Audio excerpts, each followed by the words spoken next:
Looking for magic cards? At flipsidegaming.com you can now use the promo code LVD to get a 10% discount on orders over $10 while supporting the channel at the same time. Hello and welcome to another Magic Arena gameplay video. Today we're taking a look at the Tactical Assault Monowhite starter deck. First off, we'll take a look at the deck list and play a game with the deck without making any changes to it right out of the box. And then afterwards we'll upgrade the deck into something slightly different that doesn't require any rare or mythic wildcards, that's still relatively competitive. And then we'll play some games with that deck as well so you get an idea for how it plays out. And then I'll leave you with some tips on how to potentially upgrade the deck if you do have the rare wildcards available. So let's dive right into it here, starting out with the Tactical Assault deck list. This is a pretty aggressive deck, although it's not the most focused in the sense that it's a little bit all over the place and more resembles a draft deck than a focused constructed deck. We've got some combat tricks, we've got some removal spells, some nice aggressive creatures, some flyers, some life gain. So let's take a look at it. At 1 mana we've got 3 copies of Tactical Advantage, an instant that can give target a blocking or blocked creature we control +2/+2 until end of turn.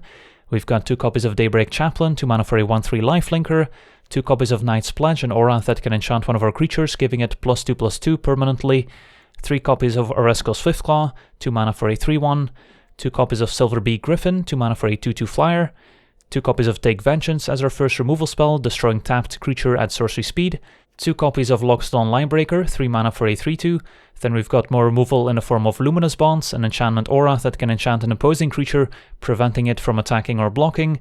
Then we've got 2 copies of Pegasus Courser, nice 3 mana 1/3 flyer, and when the Courser attacks, another target attacking creature gains flying until end of turn. Then we've got 1 copy of Leonin Warleader as one of our rares, 4 mana for a 4/4, and when the Warleader attacks, we get to make 2 1/1 white cat creature tokens with lifelink that are also tapped and attacking alongside the Warleader. We've got 3 copies of Starcrowned Stag, which is another nice one from M19 Limited, 4 mana for a 3/3, and when a stag attacks, tap target creature defending player controls, so similar to the Pegasus Courser in that it makes it easier to keep attacking. Then at 5 mana we've got another aura, Angelic Reward, giving the enchanted creature +3/+3 and flying. Then we've got 1 copy of Confront the Assault, an instant that we can only cast if a creature is attacking us, and then we get to make 3 1/1 spirit creature tokens with flying.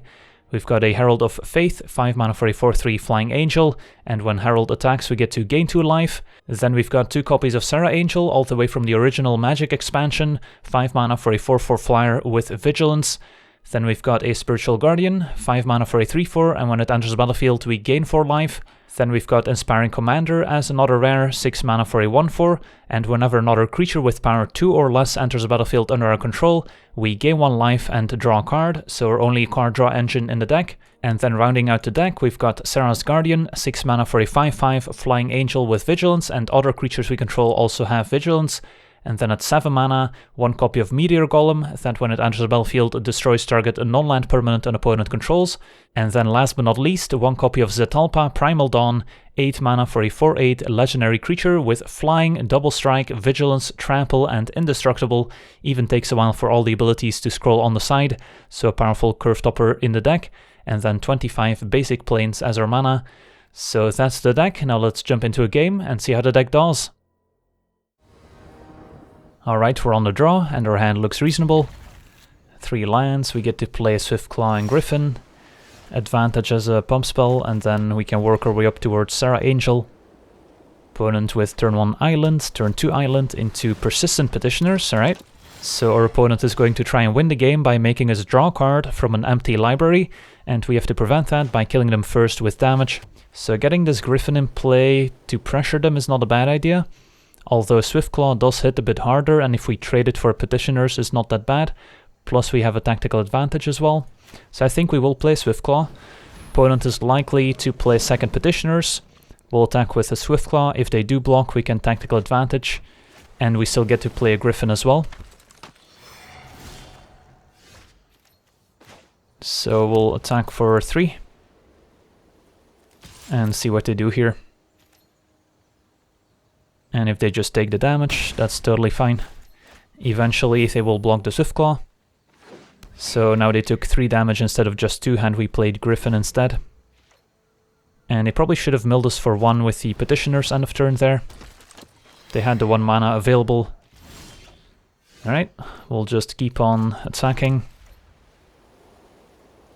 And I'll gladly trade Swiftclaw for Petitioners. Opponent just single blocking, so that makes it easy. If our opponent maybe double or triple blocked, the tactical advantage might not have been enough. Alright, interesting, our opponent's got a dive down, so kind of bounces off for Swiftclaw now. So that explains why our opponent didn't want to mill with the Petitioners, they wanted to keep up dive down last turn. So quadruple Petitioners, so now they can start milling us for quite a big chunk every turn. But we get to add Sarah Angel to the board. Opponent maybe with another dive down, or this time they will actually trade. Alright, so they block and then mill us for 12. Still takes 2, and we get to play Sarah Angel. We probably won't get to 8 mana for Zetalpa in time, but one can dream. Alright, another Petitioners, so we've got 6 power in the air, and we will get to add another Silverbeak Griffin to the board. So we get to hit them for 6 down to 7, and then next turn we would have 8 damage in the air, which would be lethal if they can't interact. So we were pretty lucky to draw all the flying creatures here that can fly over the 1/3 Petitioners to try and outrace them. So let's see if they can find any interaction. They're gonna tap for Petitioners, mill us for 12, but we still have more than 20 cards in library, so still pretty safe. And our opponent packs it in. Alright, awesome. Alright, so we got to see Tactical Assault in action. Now it's time to upgrade the deck. And there's a lot of different directions we can go with Monowhite. We could go down the Angel path, but that's going to require a lot of rares and mythics. We can go down the more controlling route, where we end up casting sweeper effects and drawing cards with cards like Dawn of Hope. But instead I wanted to try and build a deck that didn't require many rare wildcards, and in fact the one we ended up with does not use any rare wildcards and instead just relies mostly on cards that you get from other starter decks. So we're trying to be very efficient with our wildcards in this one, and we ended up with a mono-white, a life gain aggro deck with Ajani's Pridemate as one of the centerpieces. So of course Ajani's Pridemate, 2 mana for a 2/2 creature, and whenever we gain life, put a +1/+1 counter on Ajani's Pridemate. They even recently changed the rules on Ajani's Pridemate, where before it was a May ability, so you could decline to put a +1/+1 counter on the Pridemate if you gained life. Instead now you always have to put the counter on it, which also makes it a lot easier in the game itself, because you no longer need to click on a button every time you gain life to put the counter on the Pridemate. So we're trying to gain life in this deck in small increments, so we can accumulate as many +1/+1 counters on the Pridemate, turning it into a very large threat for just 2 mana. So let's take a look at our entire deck list, starting out with our 1-drops, where we've got the full 4 copies of Healer's Hawk, 1 mana for a 1/1 flyer with lifelink, so can keep getting in evasive damage, and of course whenever we hit with a Healer's Hawk and gain life, we get to put an additional counter on the Ajani's Pridemate for each lifelinking creature that's hitting the opponent. So if we have multiple Healer's Hawks attacking the opponent, we get to put multiple counters on each of our Pridemates. Then we also have the full 4 copies of Hunted Witness, 1 mana for a 1/1, and when the Hunted Witness dies, it leaves behind a 1/1 white soldier creature token with a lifelink, so a nice sticky creature that still leaves behind a lifelinking token that we can use to gain more life to grow the Pridemate. And then a very important 1-drop in this deck is Leonin Vanguard, 1 mana for a 1/1 cat soldier. At the beginning of combat on our turn, if we control 3 or more creatures, Vanguard gets +1/+1 until end of turn, and we gain 1 life, so it turns into a 2/2 creature for just 1 mana, so it can apply quite a bit of pressure. And the 1 life we gain, of course, combines very nicely with our Ajani's Pridemates, since we don't even have to be attacking with our creatures to help grow the Pridemate. Whereas, for example, if the opponent has a big flying blocker, Healer's Hawk may be unable to attack, whereas the Vanguard passively gains us 1 life every turn, growing the Pridemates up to a point where it can maybe attack past the board stall. And then at 2 mana we also have 2 copies of Adanto Vanguard, 2 mana for a 1/1 Vampire Soldier, gets +2/+0 as long as it's attacking, so attacks as a 3/1, and we can pay 4 life to make Adanto Vanguard indestructible until end of turn, so we can save it from opposing sweeper effects or removal spells, which is useful especially given the fact that we're gaining so much life in this deck anyway, so paying 4 life is usually not a problem unless we're up against a very aggressive red decks. Then of course we've got the full 4 copies of Ajani Sprite, which is the centerpiece of the deck. Then we also have 2 copies of Impassioned Orator from the new set, 2 mana for a 2/2 creature, and whenever another creature enters the battlefield under our control, we gain 1 life. So it's kind of like having an Ajani's Welcome stapled onto a 2/2 creature, but at least the Orator can also attack and block. It provides maybe a 3rd body for Vanguard gaining us life, and we're also an Angelic Exaltation deck, so we do want to have a lot of creatures in play, so Orator's gonna work out a lot better in this deck than an Ajani's Welcome. And Orator complements Adanta Vanguard in the 2-drop slot. There will be matchups where we would rather want a Vanguard, for example against control decks, where they have a bunch of removal spells and we can make Vanguard indestructible, and our life total doesn't matter. But against opposing aggro decks, we would rather want Orator, since we can gain a bit of life back with Orator, and has more synergy with our Ajani Sprite. And then our final 2-drop is Pride of Conquerors, which is one of our finishers, so we won't often be casting this on turn 2. Instead, it's an instant with Ascend, so if we control 10 or more permanents when Pride of Conquerors resolves, we get the City's Blessing for the rest of the game, and then creatures we control get +1/+1 until end of turn, and if we have the City's Blessing, those creatures get +2/+2 until end of turn instead, so it can be a great finisher if we do get to 10 permanents for the City's Blessing, and since we are kind of a go-wide tokens deck as well, getting to 10 permanents should not be too difficult. And speaking of going wide, at 3 mana we've got Queen's Commission, making 2 1/1 white vampire creature tokens with lifelink, as well as Sworn Companions doing the same with soldier tokens. And we've got 3 copies of each, just to kind of diversify our threats in case of a Deputy of Detention on the opposing side, but you might as well play 4 of one and 2 of the other. Just want 6 total token generators, which are very synergistic in our deck, since the tokens have lifelink, so they help us grow the Pridemate. They also help us trigger Orator multiple times for each token that enters the battlefield, provides multiple bodies for Leonine Vanguard to make sure we can gain life every turn and make it into a 2/2, and they also play very well with our 4-drops, which includes Conclave Tribunal, which is a removal spell of choice, an enchantment that can exile target non-land permanent an opponent controls until Conclave Tribunal leaves the battlefield, and it also has Convoke, so we can tap any number of untapped creatures we control to help us cast the Conclave Tribunal, so works out very nicely in a go-wide deck that has a bunch of tokens in it, since we can be very mana efficient with the Tribunal, make a bunch of tokens and then play Tribunal in the same turn. And then all the tokens also play very nicely with Angelic Exaltation, which is another centerpiece in the deck, an enchantment that says whenever a creature we control attacks alone, it gets +X/+X until end of turn, where X is the number of creatures we control, and multiple copies of Angelic Exaltation also stack with each other, so it's not a bad thing to have more than one in play.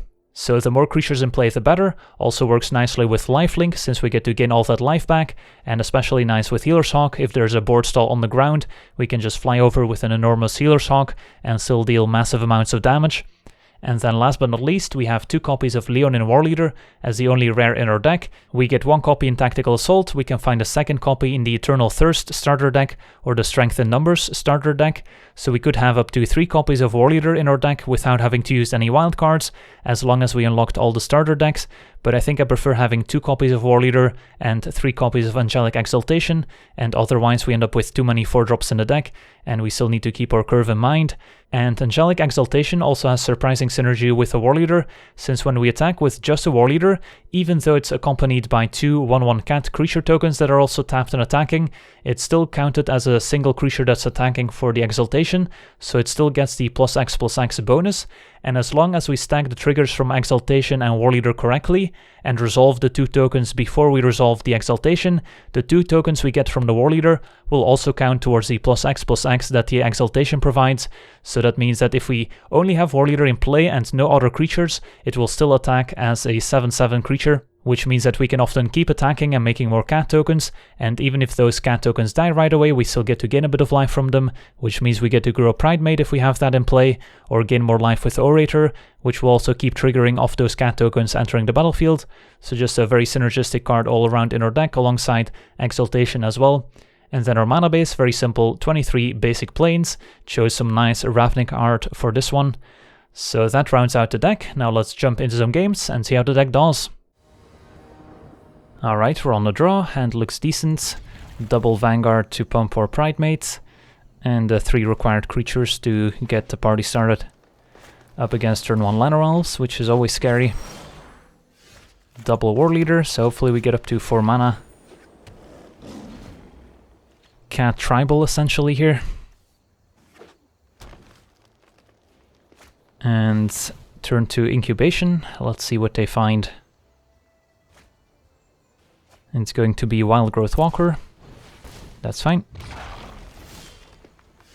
Ooh, Healer's Hawk is nice too. So we could go Vanguard plus Healer's Hawk and then next turn Pridemate. Or is it better to Pridemate now? The upside of Pridemate now is that next turn we can be attacking with the 4/4 Pridemate, so I think that's worth it.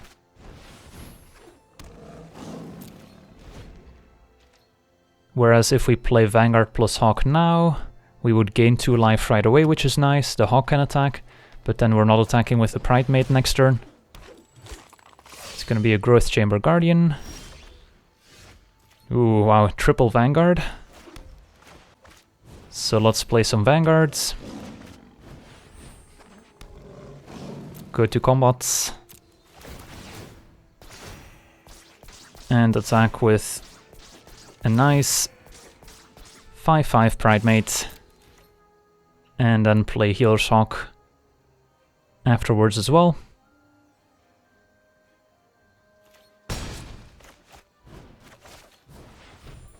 And this Pridemate is only going to get bigger. Against a mono-green deck we don't really have to fear many removal spells, although the blue mana makes that a little bit more complicated.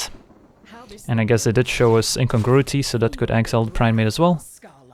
Vivian takes out Healer's Hawk. Alright, there's land 4, perfect. So, time to go to combats.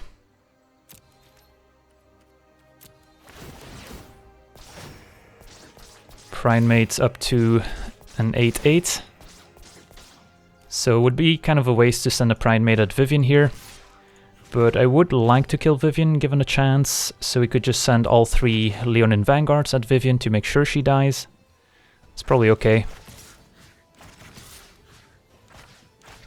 Although I guess I'm not too sad if her opponent blocks with the Growth Chamber Guardian to save Vivian.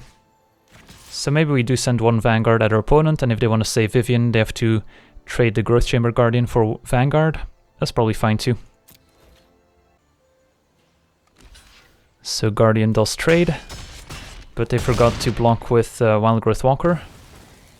Maybe they were playing around a pump spell here, which is always a reason to play your stuff second main phase if it doesn't impact the way you're attacking, because the opponent might play around a pump spell that you don't have. And War Leader, a nice follow-up here.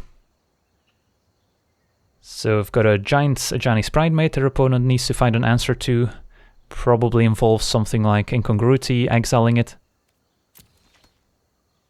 And then War Leader is also representing quite a bit of damage. If they find an Explorer creature, they can gain some life and make their Wild Growth Walker bigger, so that would be a good start. They let us untap. And it's going to be incongruity on the War Leader instead. Alright. And our opponent smartly did it on our upkeep. So now the token can't attack because it still has Summoning Sickness. That's alright. Move to combat. And we'll just attack with everyone. Pridemate lethal by itself, so has to be chum blocked, so the Vanguards have good attacks in theory.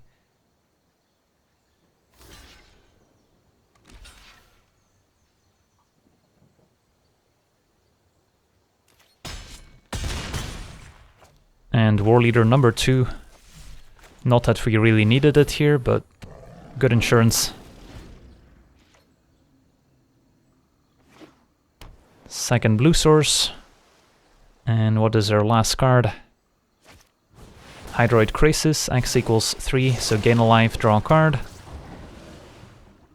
Don't think that's going to be enough here. And there we go, awesome. On to the next one. Alright, we're on the draw, and our hand's not all that exciting. Don't really have any of the payoff cards like or Angelic Exaltation or Ajani's Pridemate. That being said, we've got an okay beatdown draw with just a bunch of token generators and then Pride of Conquerors. And we can gain quite a bit of life. So might still be reasonable. Turn 1 Healer's Hawk, turn 2 Orator, turn 3 Queen's Commission. Turn 2 River Sneak from the opponents up against the Merfolk, so the life gain's going to be pretty important. So we'll get in for 1. Play Orator.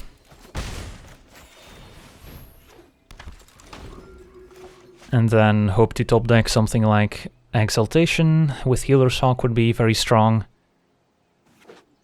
Jane's Pridemate would be decent. It's gonna be a turn 2 Merfolk Mistbinder. Into Curious Obsession on the River Snake. Alright, so now we really want to draw one of our removal spells to exile the Sneak. Well, there's the Exaltation, so that's good at least. So for now we can play the Queen's Commission, I think, before we attack. Just in case they somehow trade Mistbinder for Orator, although I doubt it. Alternatively, we could have attacked first. If they do somehow block, we can Pride of Conquerors. So next turn we have Exaltation, can attack with a 5/5 life-linking Healer's Hawk. So even their opponent's drawing 2 cards a turn with Curious Obsession, it's going to be difficult for them to raise a 5/5 life-linking Hawk. But not impossible. 3/3 Mistbinder and a 5/5 Sneak attacking here. Don't really want to chum block quite yet. And then we also have the Pride of Conquerors in case we want to go wide instead of tall, which is also an option. And Queen's Commission is actually not bad here, since next turn we get to go Commission plus Witness, gain a bit more life with Orator, and attack with the bigger Hawk. If our opponent does somehow find an answer to our Hawk, we're in trouble.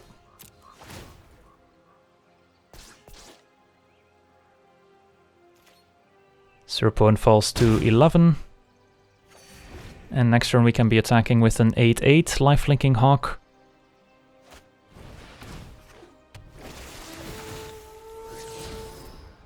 Finds Kumena's Speaker with Explore. Plays one from hand. And a Miscloaked Herald, so opponent can start spreading counters around with Kumena as well. So next turn we're looking at quite a bit of damage on the way back. So this one's gonna be very close, no matter what. They decide to make Kumena unblockable. So they attack for 9, put us to 8. And the neat thing about Exaltation is that we only have to attack with 1 creature and everything else gets to stay on defense. So I don't think there's any way we have lethal here. So I think we go with the Queen's Commission plus 1-drop plan. Could also go double 1-drop, keep up Pride of Conquerors. So we have better blocks on defense. Don't think that matters a whole lot.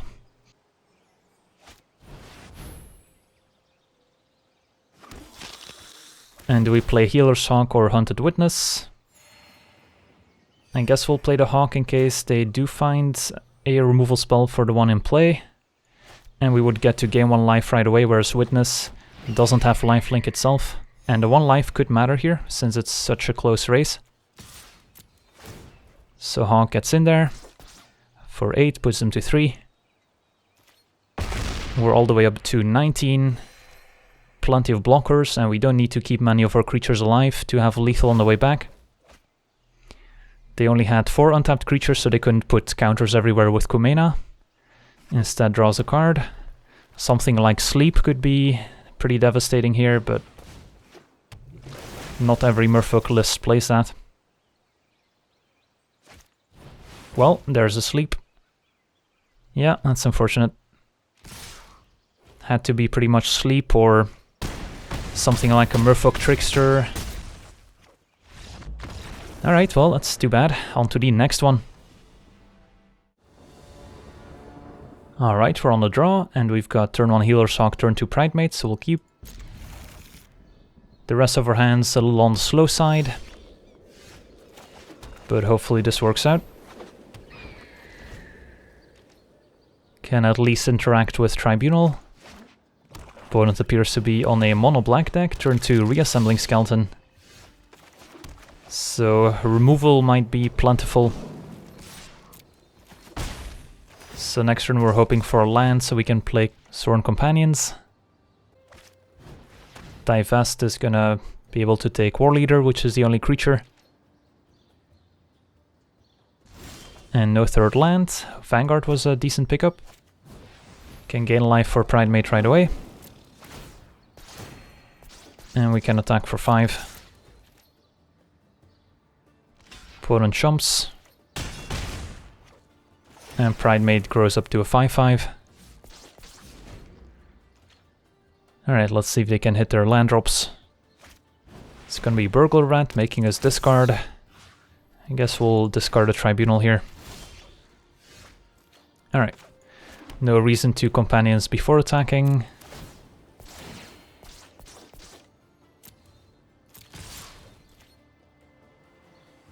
Opponent jumps yet again. Yeah, I think we do play the companions here. If our opponent has something like a Cry of the Carnarium, still get to keep the large Pridemate, and they're still 2 lands away from something like a Ritual of Soot. And if they do have something like Cast Down, we want to make sure we can keep up the pressure. It's going to be a Midnight Reaper instead. So the question is, do we play around something like a Ritual of Soot, or do we just commit another Pridemate to the board? I think what we do is Pridemate into Conclave Tribunal. That way we don't let the opponent get another draw step from the Midnight Reaper.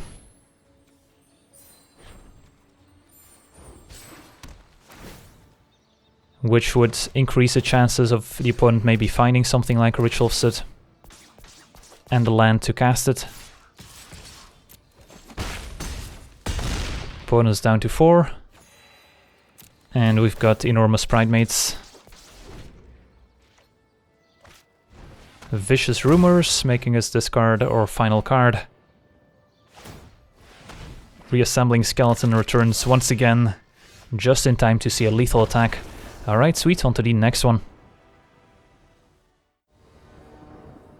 Alright, we're on the draw, and our hand looks reasonable. Turn 1 Hawk, sadly no turn 2 play, but then turn 3 Queen's Commission into either Exaltation or Tribunal.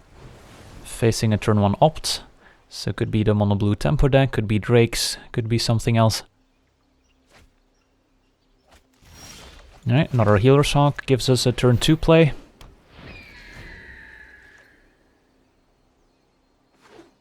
Alright, Evolving Wilds. So probably not the mono blue deck. Although they do get an island, so who knows. Second Opt.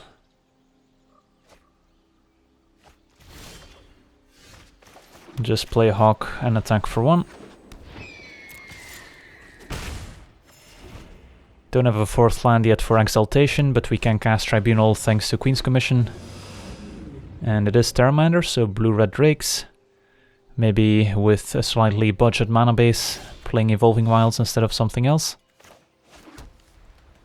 Alright, I think we attack with both and then play Queen's Commission. We could also Queen's Commission and then Tribunal the Terramander, but Terramander's not a threat quite yet.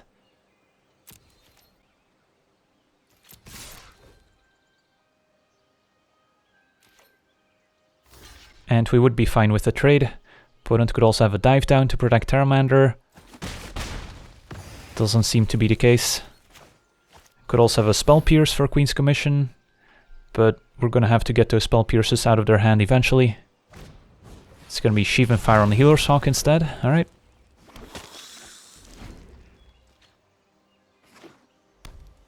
And now Guildmage's Forum into Arclight Phoenix. And stays on defense, which makes sense. So now we could go Queen's Commission into Tribunal. Although Phoenix is not the most threatening card, but it does use her mana pretty efficiently. So I think we'll still go for it.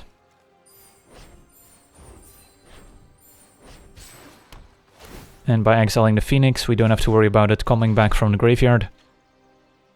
And if we hit our 4th land drop, we've got both Exaltation and War Leader, which are both great.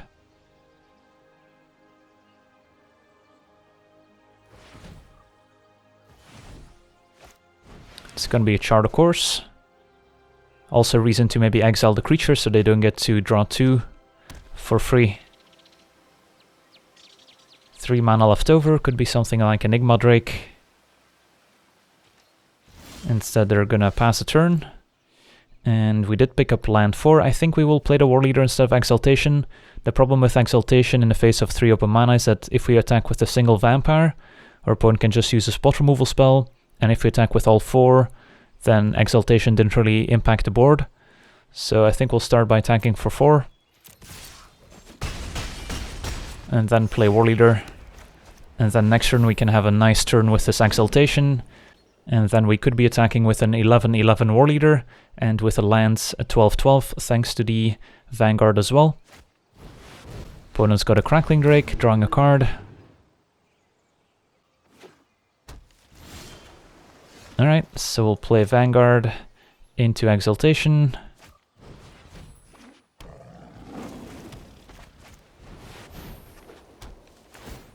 Get an extra life from the Vanguard, attack with a War Leader. And stack these correctly. Get the tokens from War Leader. And a 12-12 War Leader that our opponent would be almost forced to chump block. And that'll do it. Awesome. So we got to see the Monowhite life gain aggro deck in action. There are a few rares that we could easily add into the deck if we have them available. For example, Banalish Marshal, nice 3 mana 3/3, giving all our creatures +1/+1. Fits in nicely as it rewards us for going wide with a bunch of small creatures. Then there's Legion's Landing, 1 mana enchantment, making a 1/1 lifelink token. And if we attack with 3 creatures, we get to transform it into a Danto the First Fort, which can make even more lifelinking tokens. So very nice tool against the more controlling decks, since we have a bit more resiliency against sweeper effects. And then we also have a Venerated Loxodon and Unbreakable Formation, which can also put additional +1/+1 counters on our creatures. And then there's History of Benalia, powerful mythic rare, although not the most synergistic in our deck unless we add a few more knights to the deck, like Banalish Marshal. So that's going to do it for today's upgrade guide. I want to thank you for watching, hope you enjoyed, and as always, have a nice day. I also want to thank all my patrons for being part of the channel, and you can become a patron yourself today and decide the topic of future videos over at patreon.com/LegenVD.